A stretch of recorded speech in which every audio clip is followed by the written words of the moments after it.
Ahoj, zdraví vás Láďa Krejčí. Já bych moc chtěl poděkovat za to, že jsem mohl být patronem 25. ročníku memoriálu Františka Lhotáka v Malešově.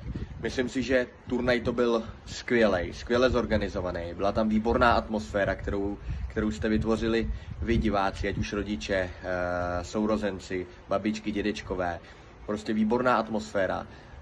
Musím říct, že já jsem zavzpomínal na svý dětský časy, protože já jsem tyhle turnaje hrál obrovsky rád a měl jsem tu možnost tentokrát tam být jako ten patron, takže jsem si to moc užil. Věřím, že si to užili i všichni zúčastnění, jak hráči, tak hráčky, a že se to všem moc líbilo, tak jako mě.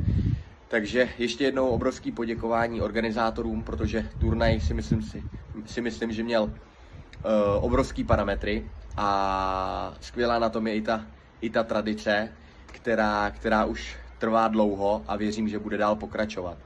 Takže se mějte hezky a zatím ahoj.